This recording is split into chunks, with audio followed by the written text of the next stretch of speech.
बिस्मिल्लाहिर्रहमानिर्रहीम। अस्सलाम वालेकुम डियर स्टूडेंट्स। होप सो कि आप सारे खैरियत से होंगे। मैं हूं आपका टीचर उसामा शहाब और आप लोग देख रहे हैं YouTube channel physics with Usama Shahab Malik. Students, तो आज हम लोग सेकेंड ईयर के यूनिट नंबर 8 का एक और टॉपिक और पंजाब बुक का एक बहुत ही इंपॉर्टेंट टॉपिक डिस्कस करने जा रहे हैं।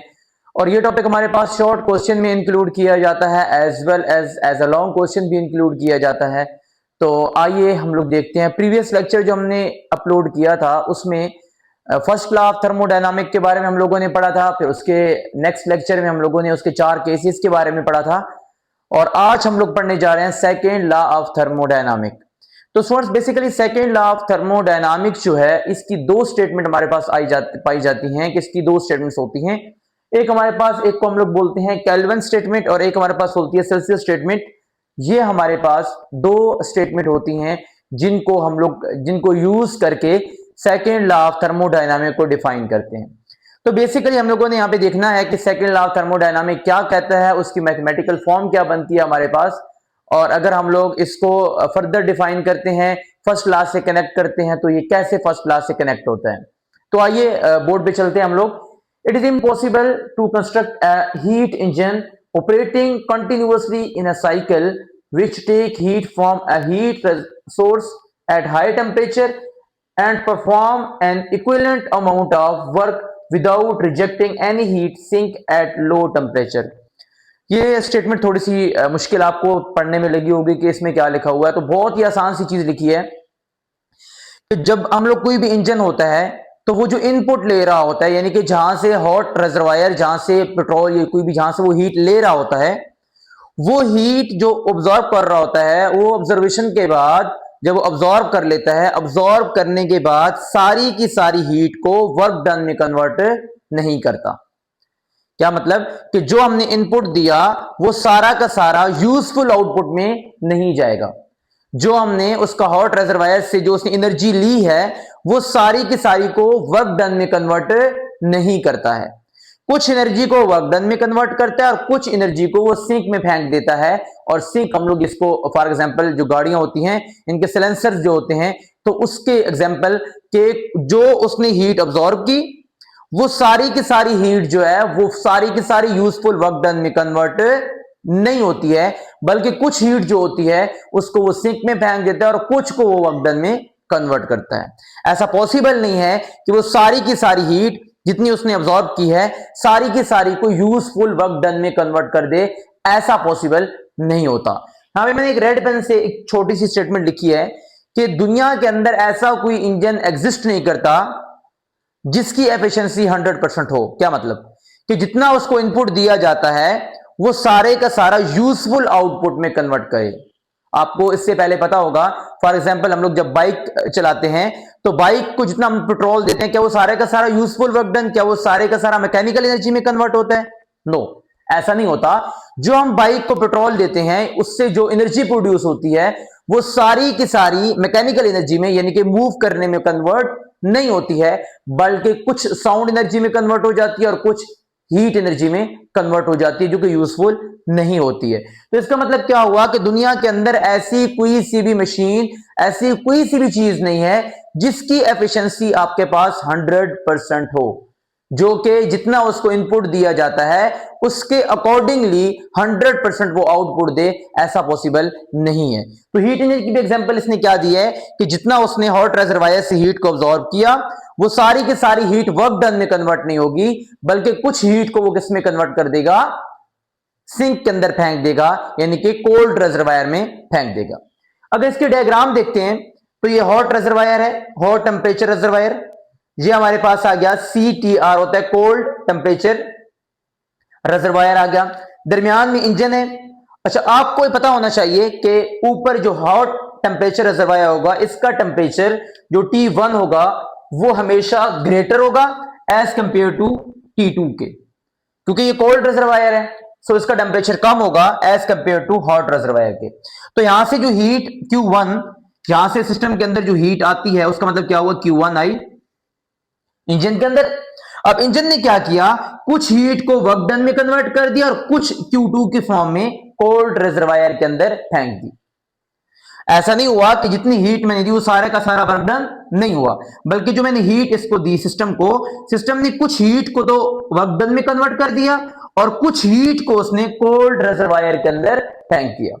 सिंपल अगर फर्स्ट लॉ की बात करते हैं उसने भी ये कहा था कि जब आप किसी भी सिस्टम के अंदर हीट को इन्वॉल्व करते हो, किसी भी सिस्टम के अंदर हीट इंटर होती है, तो वो सारी की सारी हीट जो होती है वो उसकी इंटरनल एनर्जी को इंक्रीज नहीं करती, जब वो सारी की सारी वर्क डन में कन्वर्ट नहीं होती, बल्कि कुछ जो होती है वो इंटरनल एनर्जी को इंक्रीज करती है और कुछ जो होता है वो वर्क डन में कन्वर्ट होती है। तो सेम वही लॉ यहां पे यूटिलाइज है कि जो Q1 है यानी कि हीट जो सिस्टम के अंदर आ रही है हॉट रिजर्वायर से, वो सारा का सारा वर्क डन नहीं होगा, बल्कि कुछ हीट जो होगी वो सिंक में चली जाएगी। इसको हम लोग सिंक बोलते हैं, कोल्ड रिजर्वायर बोलते हैं, सिंक में चली जाएगी और ये हम लोगों के पास हीट जो है वो रिलीज हो जाएगी कोल्ड रिजर्वायर के अंदर और कुछ जो है वो वर्क डन के अंदर कन्वर्ट हो जाएगी।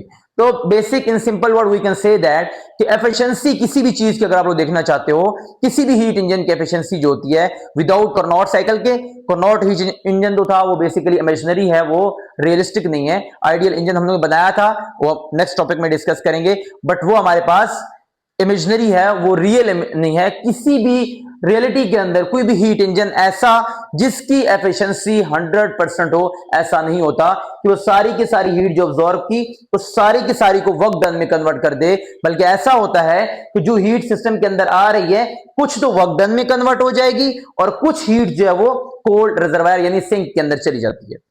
दरम्यान में मैंने कुछ लिखे हैं second law verify first law, जैसे मैंने एक्सप्लेन किया कि सेकंड लॉ वेरीफाई कर रहा है कि जो भी सिस्टम को हीट दी जाती है वो सारा का सारा यूजफुल वर्क डन में नहीं जाता, बल्कि कुछ सिस्टम की इंटरनल एनर्जी को बढ़ाती है। ये फर्स्ट लॉ था।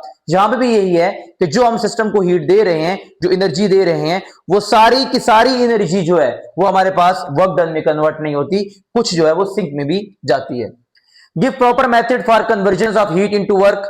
हीट इनटू वर्क का प्रॉपर मेथड बता रहा है कि हम लोग हीट एनर्जी को कैसे कन्वर्ट करते हैं वर्क के अंदर। और तीसरा क्या है, it base on the natural law. कैसे नेचुरल लॉ पे बेस करता है? आपको पता है कि हमेशा हॉट रिजर्वायर से कोल्ड रिजर्वायर पे खुद ब खुद हीट ट्रांसफर होती है। आगे हम लोग जो डिस्कस करेंगे उसमें आपको बहुत इजीली इसका आइडिया हो जाएगा। ओके, अब हमारे पास अगर मैं इसका देखता हूं, मैंने कहा Q1 वो हीट है जो सिस्टम के अंदर आई। अगर इस Q1 में से ये जो सिस्टम से बाहर गई, इस हीट में से इसको निकाल लूंगा तो मेरे पास वर्क डन निकल आएगा। सिंपली क्या कि ये हीट सिस्टम के अंदर आ रही है, ओके, सिस्टम के अंदर जो हीट आई Q1, इस हीट को मैं जब Q2 इसमें से माइनस कर लेता हूं, ये वाली हीट Q2 जब इसमें से मैं सब्ट्रैक्ट कर लेता हूं तो मेरे पास जो अमाउंट बचेगी वो मेरे पास वर्क डन में कन्वर्ट होगी। तो Q1 minus Q2 is equal to Q, Q1 minus Q2 is equal to W। मतलब इसमें से ये आप सब्ट्रैक्ट कर लोगे तो आपके पास फॉर एग्जांपल ये हमारे पास यहां से इसमें ट्रांसफर हुई 30 जूल और यहां से जो सिंक में गई है वो हमारे पास गई है लेट्स सपोज 15 जूल। अब मैं क्या करूंगा, 30 सब्ट्रैक्ट 15 तो 15 जूल का मेरे पास क्या हुआ, वर्क डन हुआ। तो बेसिकली इस तरीके से हम लोग वर्क डन इसका कैलकुलेट करेंगे। निकाल लिया मैंने। एफिशिएंसी कैसे निकालते हैं हीट इंजन की? आपको पता है कि आउटपुट डिवाइड बाय इनपुट होता है। आउटपुट क्या था, वर्क डन था। इनपुट क्या था, Q1 था। Work done divide by Q1। Work done का फार्मूला क्या है, Q1 minus Q2 divide by Q1। Simply मैंने वर्क का फार्मूला पुट किया, W की वैल्यू जो है ये, इसको यहां पे पुट किया और डिवाइडेड बाय Q1 कर दिया। तो ये इस तरीके से मैं किसी भी हीट इंजन की एफिशिएंसी को फाइंड कर सकता हूं। तो सेकंड जो स्टेटमेंट थी इसकी, ये थोड़ी सी चेंज है। It is impossible to cause heat to flow from a cold body to hot body without work. इसमें रेफ्रिजरेटर का काम आ जाता है और इसमें हम लोग रेफ्रिजरेटर के केस को पढ़ेंगे कि रेफ्रिजरेटर के केस के अंदर आपने एक बात को अपने माइंड में रखना है कि जब हम फ्रिज के अंदर किसी भी चीज को रखते हैं तो उसका टेम्परेचर अंदर के टेम्परेचर से ज्यादा होता है। ऐसे ही है, फ्रिज के अंदर के टेम्परेचर के उसका टेम्परेचर ज्यादा होता है। फ्रिज का काम क्या होता है, वो इसमें से हीट को अब्सॉर्ब करता है। क्या मतलब, हीट को अब्सॉर्ब करके इजेक्ट कर देगा। मतलब क्या हुआ कि अब्सॉर्ब कैसे करता है, हालांकि अंदर का टेम्परेचर होना क्या चाहिए कि फ्रिज गर्म हो जानी चाहिए, क्योंकि हॉट से कोल्ड की तरफ जो है खुद ब खुद हमारे पास टेम्परेचर फ्लो करता है, लेकिन ऐसा नहीं होता। तो उसने कहा कि नेचुरली अगर आप लोग एक आपकी टैंकर नीचे है और एक टैंकर ऊपर है, ऊपर से पानी नीचे फेंकते हैं टैंकर के अंदर तो खुद ब खुद फ्लो करेगा, ऊपर से तो खुद ब खुद नीचे गिरेगा ना पानी। इसी तरीके से हॉट रिजर्वायर है, कोल्ड रिजर्वायर है, हॉट से कोल्ड की तरफ खुद ब खुद हीट ट्रांसफर होती है, simple, no any issue. But यहां पे जो इशू आ रहा है वो ये आ रहा है कि अगर मैं इसके ऑपोजिट जाता हूं, नेचर के अगेंस्ट जाता हूं, कि मैं चाहता हूं कि नीचे से पानी ऊपर की तरफ जाए, तो वहां पे मुझे मोटर चलानी पड़ती है, वर्क डन करना पड़ता है, जो कि अगेंस्ट द नेचर जाके नीचे से पानी को ऊपर की तरफ लेके जाता है। सिंपली हॉट रिजर्वायर से कोल्ड रिजर्वायर की तरफ तो खुद ब खुद नेचुरली हीट फ्लो करती है, बट मैं क्या चाहता हूं कि कोल्ड रिजर्वायर से हॉट रिजर्वायर की तरफ हीट फ्लो करे, तो फिर मुझे क्या करना पड़ेगा, स्विच ऑन करना पड़ेगा। जब मैं स्विच ऑन करूंगा तो ये वर्क डन होगा, और वो वर्क डन क्या कर देगा, वो वर्क डन बेसिकली कोल्ड से हॉट की तरफ हीट को लेके जाएगा, यानी कि नेचर के अगेंस्ट जाएगा। तो ये हमारे पास क्या है, नीचे कोल्ड टेम्परेचर रिजर्वायर है, यहां से हीट ऊपर की तरफ जा रही है तो Q1। अब देखो Q1 और यहां पे मुझे वर्क डन इनसाइड, यानी कि यहां पे वर्क डन हो रहा था, इधर मुझे वर्क डन करना पड़ रहा है। क्यों करना पड़ रहा है, Q1 से Q2 की तरफ हीट को रिलीज करने के लिए, ताकि ये जो Q1 है, अब यहां पे भी वही काम होगा कि T2 हमेशा हमारे पास ग्रेटर, अगर मैं इसको T1 कहता हूं और इसको T2 कहता हूं, तो यहां पे क्या होगा, T1 जो होगा वो हमेशा हमारे पास लेस होगा, सॉरी लेस होगा, T2 ग्रेटर होगा और T1 जो होगा लेस होगा, क्योंकि ये हमारे पास T2 है ऊपर वाला।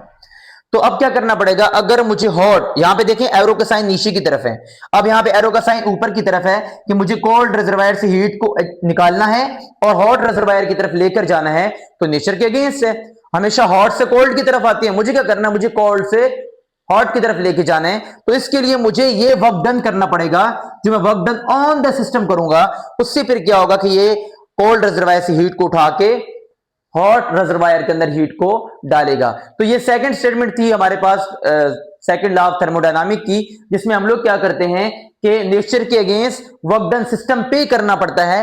जब वर्क डन सिस्टम पर करना पड़ता है तो फिर क्या होता है कि जो हीट रिलीज हो रही होती है सिस्टम से, कोल्ड रिजर्वायर से हीट को हम लोग जो इजेक्ट करके हॉट रिजर्वायर की तरफ तब फेंक सकते हैं जब वर्क डन करते हैं।